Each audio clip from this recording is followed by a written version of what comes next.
The Transformers 96 here with another video review. This time we have the Transformers The Last Knight Deluxe Decepticon Berserker figure. So very excited to get this one.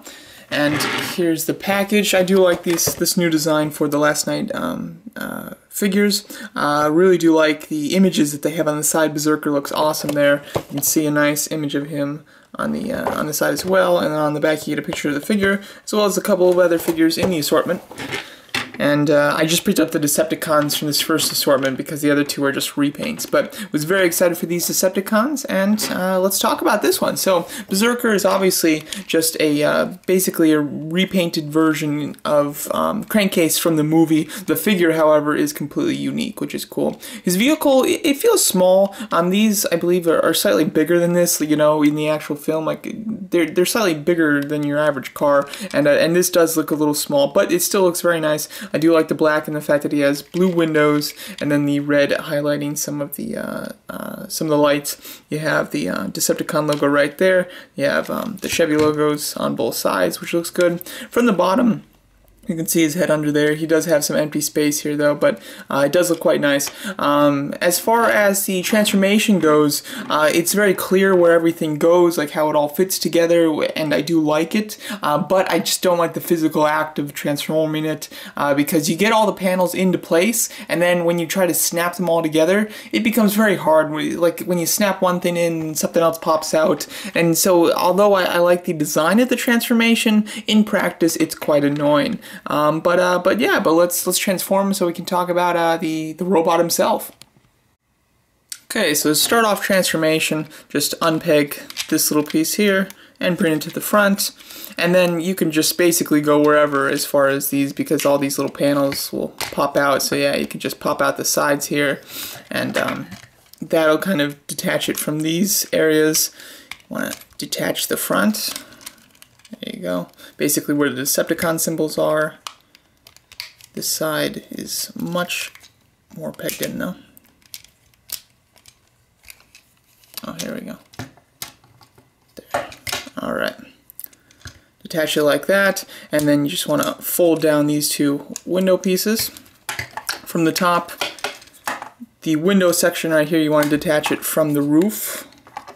There you go. So you can rotate it up, and then you can angle up this area up here, and then just fold it down in two places, kind of collapse it like that, and then just rest it on his back.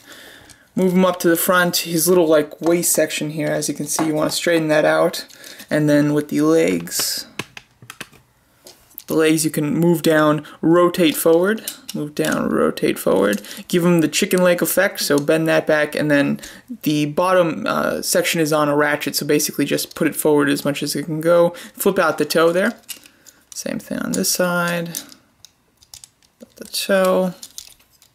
With this little back piece, you kind of just want to put it right there, right on his butt basically, and then with the arms you can just rotate them down. You want to rotate it so that this little black piece is in the back, and then bend his elbow so that you can move up the little, I don't know what you call that, little claw area. Put it down, rotate it, bend, and then rotate the claw up, and then rotate the hands up, and then fold the door, you know, basically in half. And that is essentially the transformation. So transforming him back into a robot is very good because obviously you're breaking up all the panels. But transforming him into the vehicle, that's where it is slightly annoying because you have to, you have to put all those pieces together and put all the panels together, which I dislike. Overall, I love this robot mode. Like, I was excited for it just because, you know, I love Decepticons and everything, and I did really like the Dreads from the first movie, but I was very happy with the Dread figure that we had from Dark of the Moon. So, you know, I didn't feel that it needed an update, but it was still cool to kind of get like an updated version of it. But I truly love this. It turned out to be much better than I expected.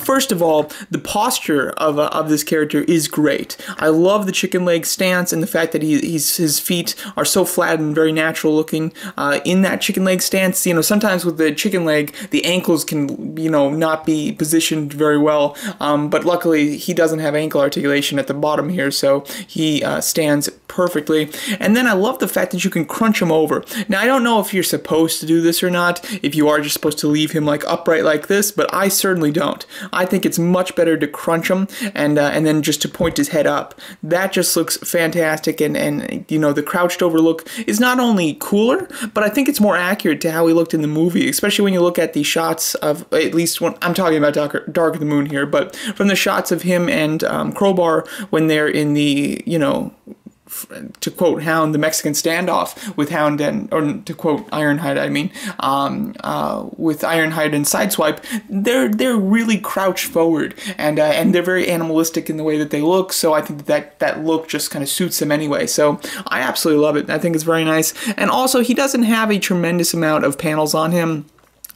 This is really the only issue. If this window had a hinge to go forward, this thing would be perfect. But unfortunately, it doesn't have a hinge, so it does stick out here. Let's see if you can kind of like, I guess you can kind of rotate it down, and you know, that's a bit out of your way. I'm not quite sure. I think that it's probably just better the other way, but you can kind of play around with this panel. Wish that there was a little hinge at the window to officially, oh, there is. I am completely wrong. Never mind. Perfect. There you go. So as you can see, yeah, so I really do like the transformation. I think that it really gets everything compact on him. I will say that with a lot of Transformers figures, particularly in this Last Night line, they have quite large backpacks, but luckily this one, he does have a backpack, but it does collapse very nicely, and as you can see with that window collapsed, it's perfect. Yeah, there's really nothing that's obtruding too aggressively, which is great.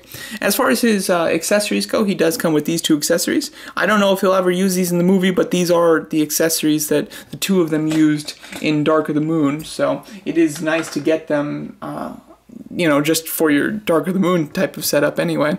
But they just kind of plug into his hands, and he looks very cool with them, as you can see. And you can have him, you know, grabbing them from his back, just like in the movie when they double cross Hound after agreeing not to use weapons.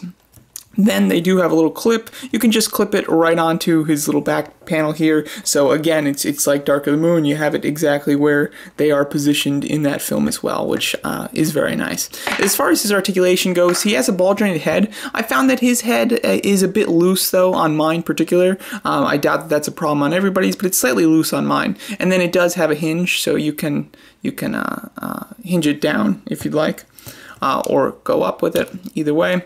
Then ball jointed shoulders with a bicep swivel, single hinge elbows that go a full 90 degrees. Nothing at the wrist, unfortunately, but it's not a big deal. He has an ab crunch at the waist, but no swivel. Ball jointed hips with a thigh swivel, hinge at the knee here, and then this little feet piece, really, like this is as far as it goes, and then the next click is completely straight. So I wouldn't even consider this articulation, because you really can't move it, considering you need him to have the chicken leg formation to stand properly, and not to mention just because it looks really cool. Doing some comparisons here with some other figures. Alright, so here's Berserker with the original crankcase figure, and then here he is with the Last Night Barricade. As you can see, him and Barricade look very nice together. They're the same type of scale, so they work very nicely. But I'm more interested in comparing these two.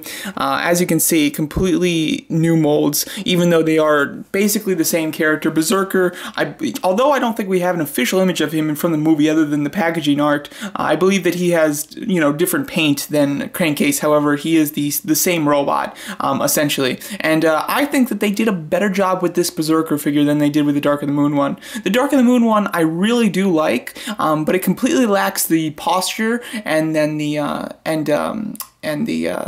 proportions that's accurate. I do like both head sculpts. I think that both head sculpts are very nice, very well detailed. The Dark of the Moon one is more detailed, and his dreads are thinner and are gold, which I think are more accurate, which I think just looks nicer. And the paint on the other one, I personally like more. I like that black with gray and silver highlights rather than I like this mixture of grays with, you know, splashes of red and orange. I think that just looks very odd. I'm not a fan of these orange fingers, but as far as the actual sculpt goes, I really love the Berserker figure. I think that it's great. Again, just super awesome the way that he's standing, and it's something that pictures don't really do him justice with. I feel like, you know, I wasn't really terribly excited for this figure. I was excited because he was a Decepticon, but I wasn't particularly excited for the figure himself until I actually got it in person and was able to see how just good it is as far as how you can position him and how accurate he looks. I really hope that Takara or Hasbro sometime in the near future takes this mold